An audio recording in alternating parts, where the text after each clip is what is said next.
Welcome to the Home-Centered Life podcast, where we seek to slow down, opt out of anxiety, and live an unhurried life. We're so glad you're here. Journey alongside us as we learn about homesteading, homemaking, and living a more simple, home-centered life. Because we think the richest life possible is centered around the home.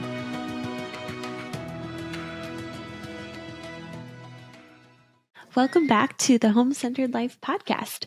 So today we're going to talk about something that let's be real, we all love food, but today we're going to talk specifically about some top misconceptions about real food.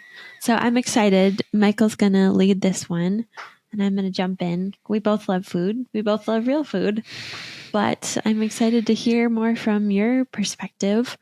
Michael's more the researcher, if you guys haven't picked up on that at this point yet. So yeah, let's jump right in. Yeah. Well, giant disclaimer. I'm not a doctor. I'm not a scientist. But spoiler alert, most people are not. And True. Also, you can find whatever you already think to be true. You can find a doctor and a scientist who will agree with you. Yeah. So I think true. Zooming way out, one of the top misconceptions is that if somebody's an MD or a PhD, they're speaking the truth. And that's just a little bit naive, in my opinion. People mostly see what they want to see. It's very difficult to dig into something with a truly open mind and change your mind about something. But food is one of those things that I think, I'm not going to claim to have a truly open mind about it, but I will say my understanding has greatly changed over the last 15 years, I think. Yeah. Little by little, for sure. Piece by piece, but and so my understanding is always evolving and changing. So this is sort of a like, here's what I've learned and here's what I've seen so far, especially under the umbrella of top misconceptions, stuff I hear people say all the time that I used to say all the time. We've already been on a journey in our marriage as far as food goes. So as newlyweds, we were doing the best we could. I think I shopped, in bulk and bought a bunch of vegetables and things from the store, but I knew nothing about the way things were processed and the way things were made. And so I bought things cheaply because that's all we can do. And that's sometimes all we can do. But I didn't understand like the processing that goes behind a lot of the foods. So I bought chicken because I thought it was good, but I bought the cheapest chicken on the shelf, and I bought ground turkey, but I bought the cheapest one that we could find. And again, not saying if that's where you're at, that's great. But I didn't understand. I had never even heard the term, the CFOs, confined factory operations. I had no idea what that looked like for animals and how they're treated and how that goes into things. And then we kind of shifted almost, I wouldn't say we weren't vegan, like we still ate eggs and used to eat meat every now and then, but we did a lot, like mostly plant-based. Like we didn't do cheese. We didn't really do dairy. I had some lactose intolerance stuff. Anyway, so we've now come kind of full circle and kind of cool story we can share. And like, I've been able to like heal my gut and eat dairy again. And now we're, actually drinking like raw milk I know that's a hot button issue here, but, we've come kind of full circle and understanding a lot more about the way animals are treated and how they were intended to be. So, I'm just sharing this journey because not that we have it all figured out, but it's been really fun, even just over the last decade, to watch how our food journey has changed. And, we're talking about getting our own dairy cow here in the next few months and, raised our own meat chickens this last summer and have our own eggs. And we are eating meat and eggs, but now we're realizing like, the way they're treated and raised and the things they eat matters a lot more than actually the thing itself. Yeah. So whenever the topic of food comes up, I feel like people, a lot of people get immediately emotionally flipped, and with good reason. I mean, for one, it's something that we all need as humans. And we can talk about animal food at a different time. I'm just going to be talking about food for humans at this juncture. We all need it.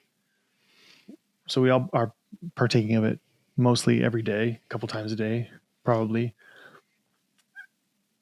And also, if that like wasn't enough to make it something that is very emotionally charged, if you do try to pick apart, you are likely to stumble across pretty quickly either super intense, opinionated people, or super slick marketing, or super conniving like political agendas. It's like it's such a hotbed topic, and so my hope is to share it in a way that is helpful, but also approachable and accessible, and really wherever a person is at, because this format we can't tailor the content or they can't tailor the delivery to specifically where you, the listener, are at. But we want to say before we dive in, wherever you're at is okay. Wherever you're at, whatever was in your grocery cart last time you went to the grocery store, no judgment here at all. Because it's just not helpful to look at somebody's grocery cart and be like, that's not real food. Okay. Maybe that's true, but is that useful to say it that way? No. Well, and usually. That's partly why I wanted to share where we've come from, because again, not that we figured it out, but I've just was thinking about when, we were newlyweds and the way I made things and bought things, and, we would buy, a box of sugary cereal as a treat once a week. Anyway, just thinking how much different we think now, and so it's all about just learning and growing and continuing to pursue that in our health, right? Totally. So that's the end goal here in this episode. Yeah. Okay. Cool. Well, there's three big misconceptions, but for this conversation to even make sense, I think it's helpful to kind of step way back, because again, not knowing where the listener is at, you might even have seen the title of this podcast or be listening to this and be like, what are you even talking about? All food is real food. So without diving into the specific misconceptions, zoom way out. I think most people think what they're currently eating is real food. And that is a hard pill to swallow. That's a hard thing to say. So with all the love and the grace and we've been there, I've been there, like thinking I'm eating healthy, only to find out I just had bought the slick marketing hook, line, and sinker or whatever. Or blindly trusted the one MD that said the one thing that I already kind of thought was true. So I've been there. But we're having this conversation because the vast majority of what people in general, Americans in particular, are eating is not actually food. And I mean that quite literally. 73% of what's in the average grocery store does not meet the literal definition of food. It's not even accurate to call it highly processed food. It's literally not food. It is edible, but it is not food. And this comes from that statistic. Where does that come from? Again, that's come up a couple times, actually.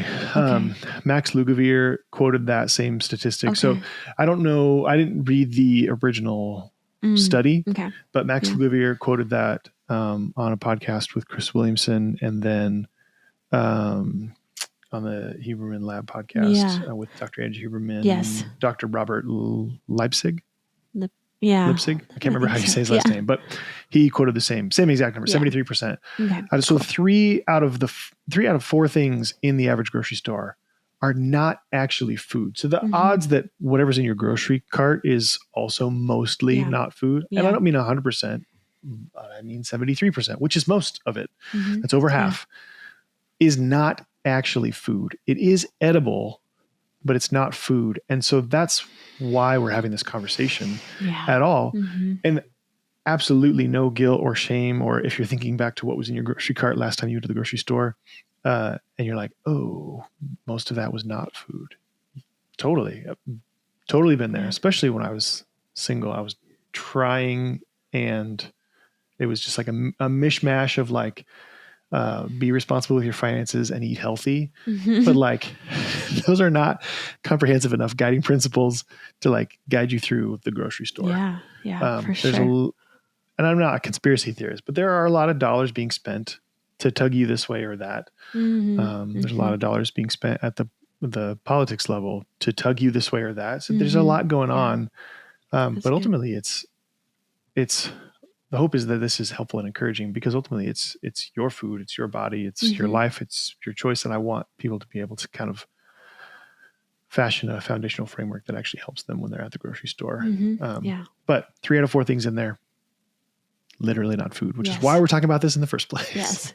Which I think one thing that we talked about when we talk about grocery store, but like practical shopping tip, I remember someone or a few people, again, I've heard say, shop the perimeter of the store. Yep. Because when you think about the way grocery stores are set up, it's produce, dairy, meat, all those things are on the outside, and then everything in the middle. When you think about it, it's all the shelf stable stuff.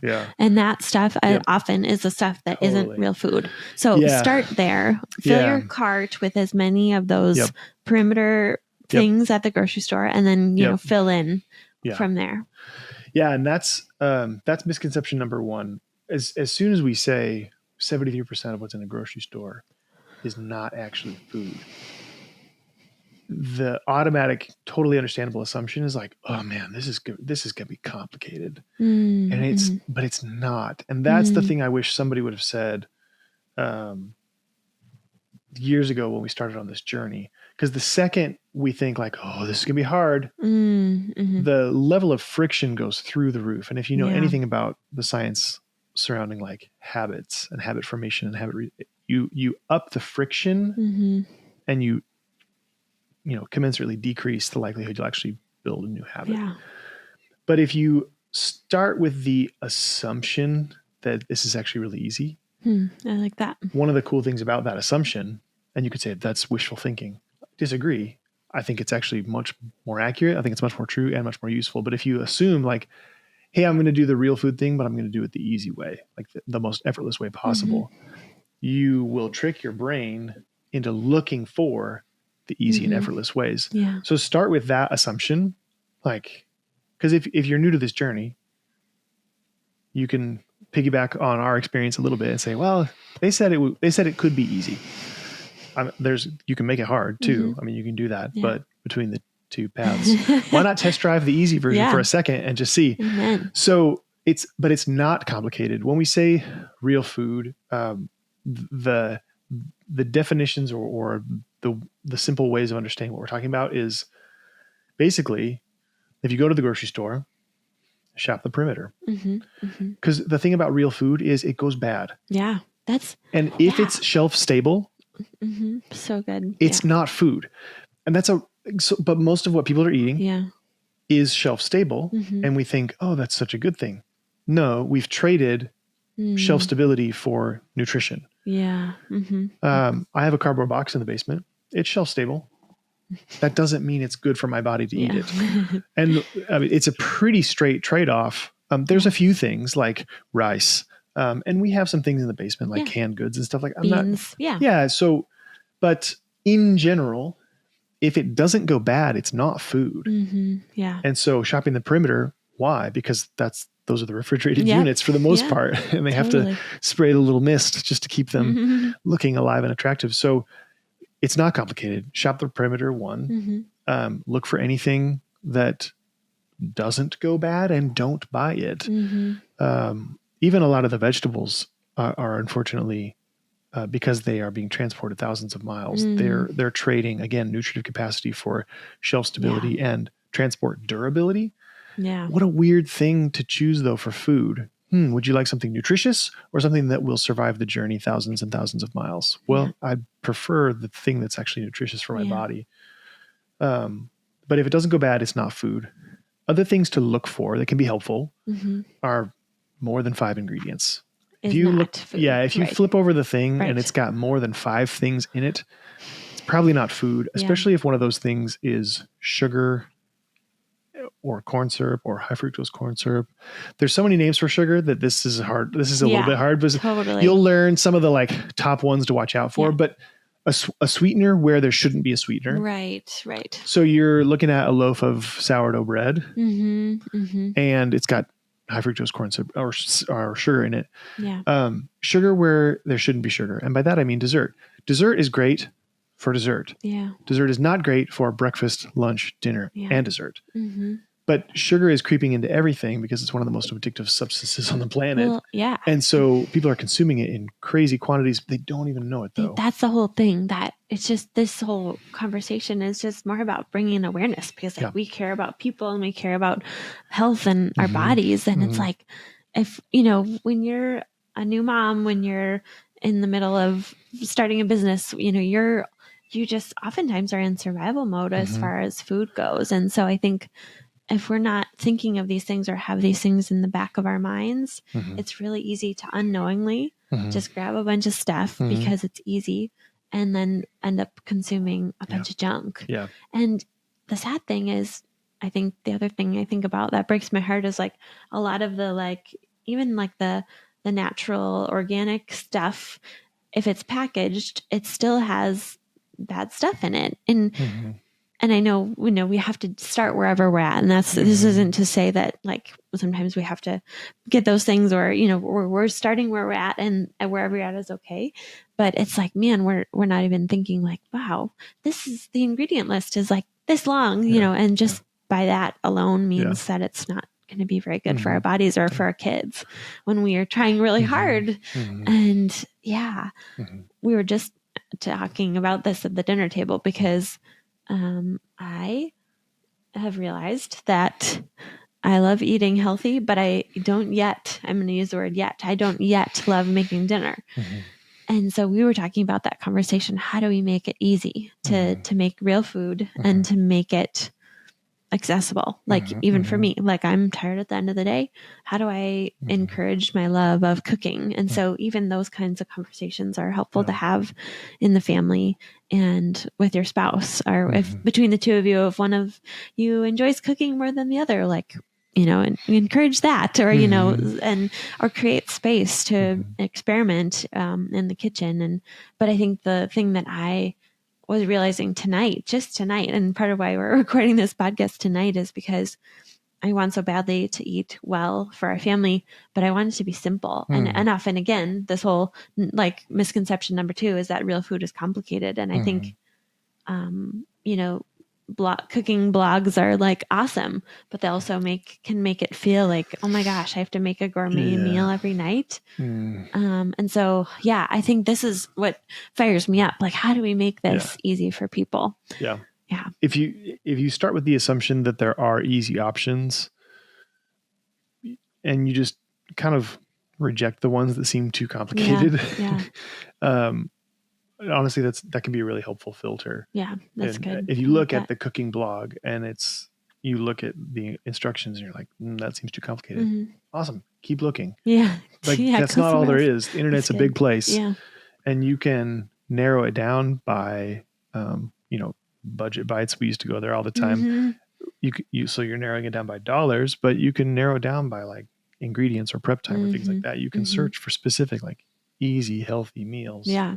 For sure. But start with the assumption that there is an easy way to do this, an effortless way to do this. That. Yeah. And I think we tend to assume that anything that's good also is hard. And that is not true. And that's not helpful either to make that assumption. So it's misconception number 1 is that real food is complicated. It's not. Just watch out for anything that only needs to be microwaved. Anything with 5 or more ingredients, anything with ingredients you can't pronounce, anything with sugar where it shouldn't be. I mean, if you're going to go for the prepackaged ice cream cones, I ate a couple of those a couple weeks ago. I felt terrible, by the way, but I knew what I was doing when I did it. Anything that doesn't go bad. Yeah. Those are good guiding principles for this discussion. That's good. Misconception number 2 is that real food is expensive. And this is the like and I hear my clients actually, they'll like just offhandedly, flippantly be like, yeah, well, not everybody can afford to do that. Mm-hmm. Well, what's the assumption there? That it's expensive. Mm-hmm. Again, though, not true and not useful. And if we make those assumptions and then we just flippantly dismiss a conversation like this, like, well, that's easy for you to say, you can afford to do it. That a whole assumption of like, this is expensive is so untrue and so unhelpful. But this one, to be honest, this is one that we're still peeling back the layers. I feel like I'm still learning what that looks like in this season. So I'm actually curious to hear what you have to say here. Yeah. So to have a conversation about how expensive something is, there's three pieces. One is the literal dollar amount. It would technically have to be dollar amount per calorie. When somebody says that's expensive, did you calculate the dollar per calorie? I bet you didn't. And so you don't actually know if it's expensive. Yeah. One thing we've noticed is when we eat real food, we eat less of it. That's true. Yeah. So that throws everything out the window already right there. So, but that's just number one. Number two is there's short-term expensive.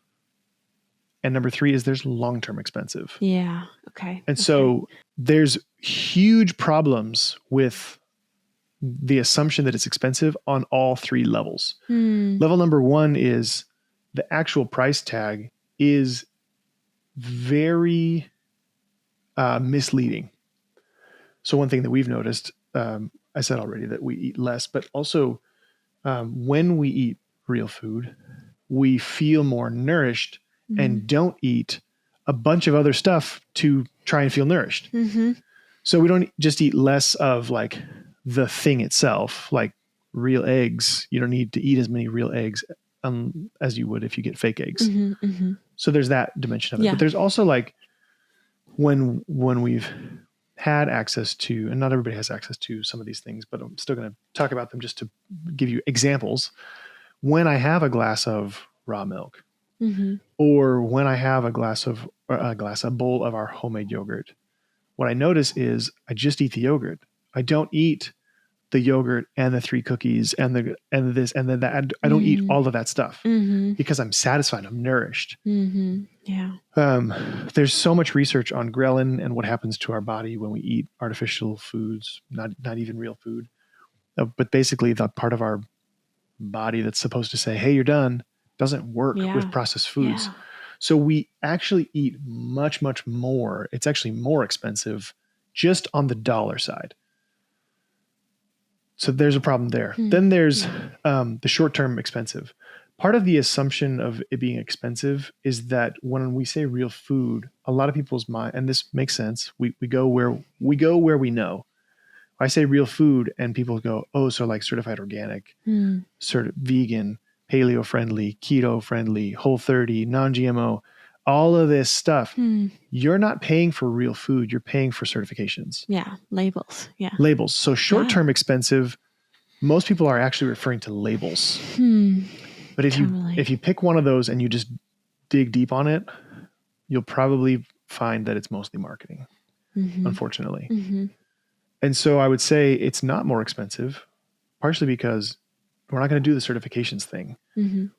The heart behind them, I think, is great. I think the intentions are great.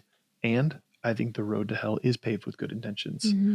Every single one of the certifications that I have dug into, and I come from a background where certifications are a huge thing, and figured out a decade ago that they're total crap. They're total BS. And food is no different. Yeah. So if you're thinking, oh, it's dollar expensive, it's not. If you're thinking it's short-term expensive, you're probably thinking you have to buy certified organic stuff, and you don't. Gluten-free, oh, this was fed a vegetarian diet. Well, this chicken was fed a vegetarian diet. Well, chickens aren't vegetarians. So that's a weird thing to do. Yeah. Right. There's all sort of these marketing tactics or these certifications, and they just have no bearing on whether or not it's real food, unfortunately. You can have certified organic crap. That's not real food. You can have vegan crap. That's not actually real food. It's really common, actually. One of my favorites is yeah. there's so many good vegan ones these days. People just slap the label on. Yeah. It's like tortilla chips. They are vegan. So just in case you didn't know.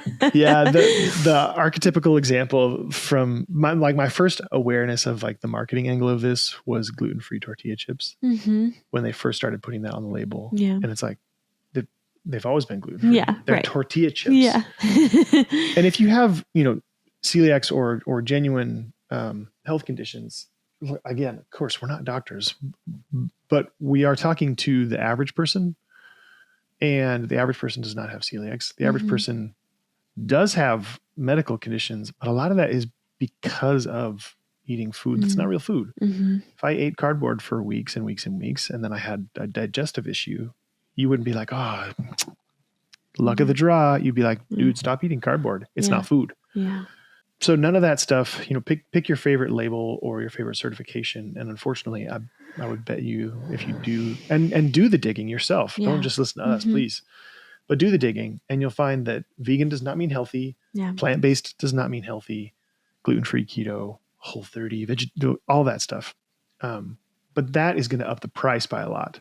So don't. The other thing, and this is hard for the human brain to conceptualize, but long-term expensive. If you tally up the number of dollars you're going to spend in medical bills from eating crap, you're going lifetime-wise, long-term-wise. Yeah. So we talked short-term. Now we're talking long-term.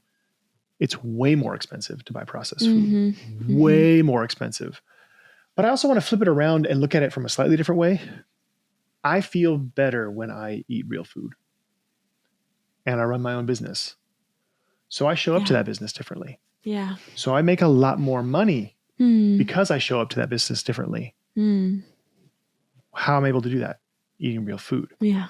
So our business, the business as it is right now is making way more money than it's ever made.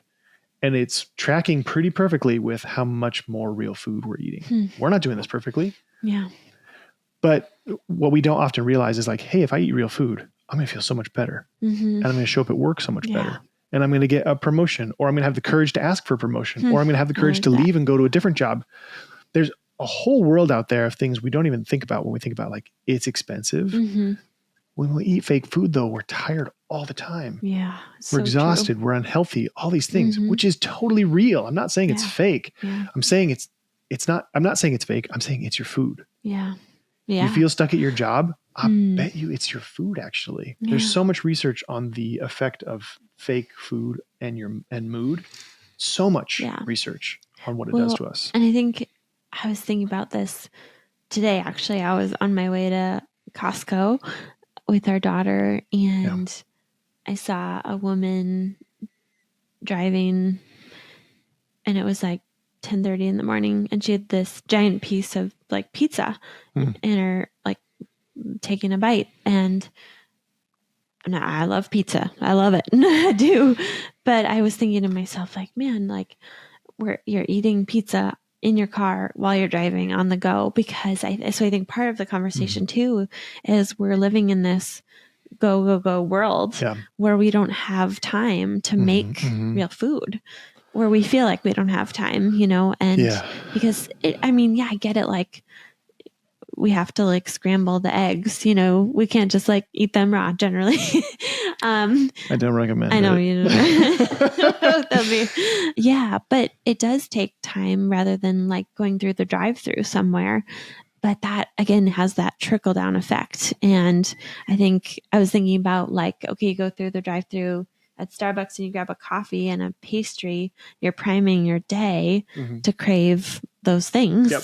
And then you have a slump from the lack of good food. And then you go get more coffee later. And I was thinking about that from that side too.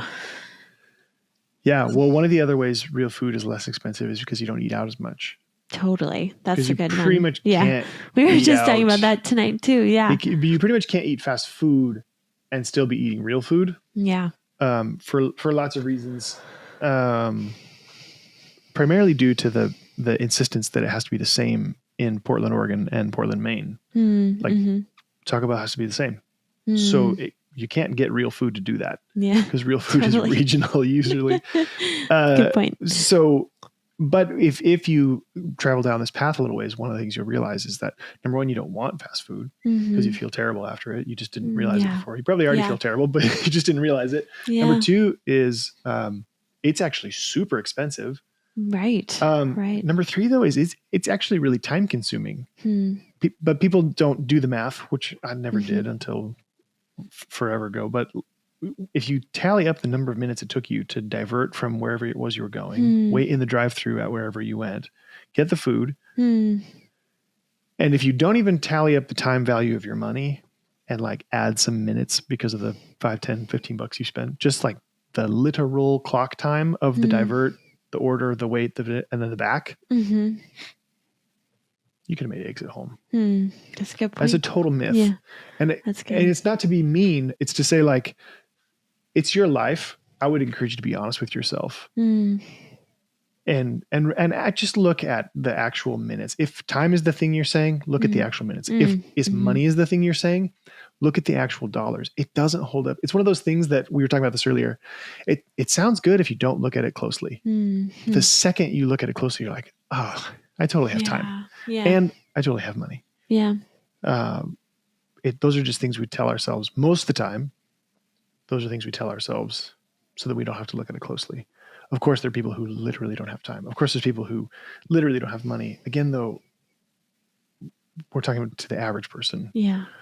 And the average person is lying to themselves about how much time they have and how much money they have for something like food. But the other assumption is it's got to be time consuming, right? There's no free lunch. Like it's got to take forever, right? And one of the things, and we're still working on this, I think. But again, if you start with that assumption of like, no, there's got to be an easy, effortless way to do this. Well, then will it be time consuming or not? What's easier? Well, not time consuming. Yeah. But if you prime yourself to look for those recipes, you can easily build up a database of things you love to eat that are delicious to you and your family or whoever, that are easy and not time consuming. Yeah. And so, but if you're on the lookout for that, you'll find it. Yeah. Because how many recipes That's are so there true. in the world? Yeah. Millions. Yeah. Are 30 of them, 31 of them, one day for every month. One day for every day of the month. Are there 31 that are easy and effortless and not time consuming and relatively cheap that are real? Yeah. Yeah, of course there are that you like. Right. So it's going to be a little bit different for each person. But if you start with that assumption that it can be easy and doesn't have to be time consuming, because that's the other thing I hear people say, but they say it, they're not thinking, they're just saying like, some people don't have time for that. I mean, that's what I was kind of saying to myself earlier today. And so that's kind of why I was excited to talk about this, because I'm still learning how to do this with having little kids and having other things on my mind, and then trying to have dinner at a certain time of day, and you're really great at pitching in and helping me, but oftentimes I get overwhelmed because I'm like, oh my gosh, what am I going to make? And it has to be this, and this. And so I know that this is something I need to grow in, is finding those things that we love and that are easy. So yeah, like tonight I made salmon, roasted potatoes, roasted Brussels sprouts. And it was like, I told you, I was like, I think this was okay. But it was like, I felt so free because it was so simple, and chopped everything up and threw it in the oven. It was done. And it felt like, oh, cool. Like, so I think that's where I need to grow in this conversation, is not feeling overwhelmed by having to make a perfect meal. Really, it's just like making, having a really good protein, a good starch, and some veggies, and it's like, sweet, check it off the list, So I feel like I need your help with this conversation. Like, how do I make it easier for myself, So I think one thing too that I was thinking about was, as far as like the conversation about expenses go, and, you guys know we love homesteading. And so part of the conversation too is like, that's why we are growing our own food, because we believe that that's the best version for ourselves. Yeah. And so like the organic sprouts that you can't afford because it's, $6 for 2 ounces. Yeah. Like, I'm just so excited. I just got a package of sprouting seeds from Azure Standard. I'm like, sweet, I can do this myself. And, or like, even if you don't have land, you can get some pots and plant herbs. Our herbs, I've heard, are one of the biggest, like, money savers, like for buying or for saving money, making those fresh. So those are really good to grow in pots, and it's really easy to grow lettuce and kale and those kinds of things. And pretty soon, like, you're cutting back because you're growing your own stuff. So, seed packets cost $2, but then you have 50 heads of lettuce, in your backyard. So that's what I get excited about too in this conversation. And that's something that we value. Yeah. And you spearhead that. And I think part of that is because you value it even more than I do. So there's two things about time consuming. One is there's lots of ways to make it not time consuming. Crock pots are a good example because you hear crock pot and you're like, oh, 8 hours. Yeah. But it's like 15 minutes of prep and then it sits for 8 hours. Yeah. Even if you forgot to set it up, Instant Pot. Yeah. Oh, Instant Pots are expensive. Find one on Craigslist. Find one on Marketplace. Like, there's so many options for even ways that you cook to make it super simple. I was just Googling it just for fun. And you can get like the 3 compartment crock pots for like $40 at Sam's Club.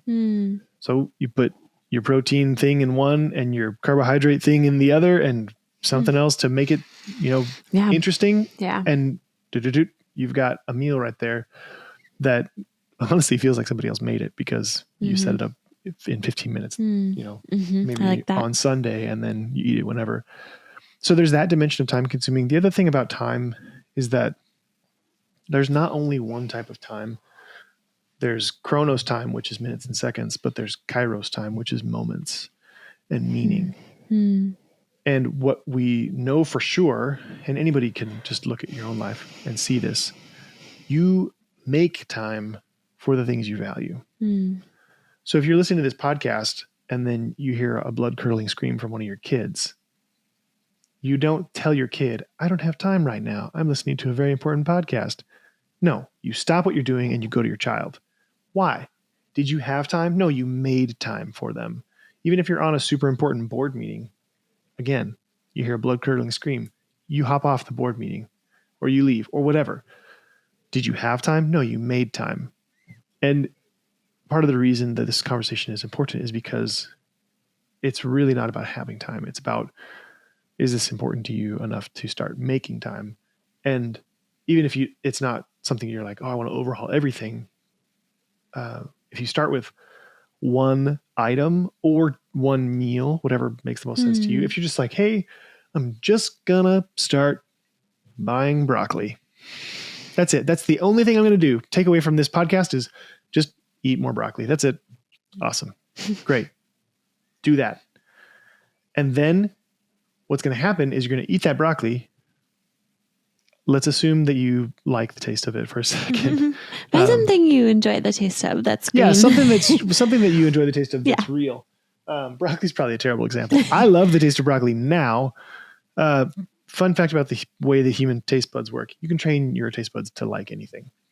And if you don't believe me, just think about the first time you tried alcohol. Did you like it? No. You liked the way it made you feel. Well, guess what? Real food's the same. You don't necessarily like the flavor of it, but you like the way it makes you feel. And so your brain creates a positive feedback loop and eventually you'll like broccoli. But pick the one thing and eat that.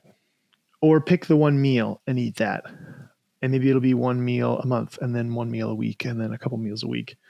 The more you do it, though, the more you'll value it and the more you'll naturally just be willing to make the time. Yeah. You don't have the time. Nobody does. But you can make the time. And that if you're waiting to have time, you'll never get there.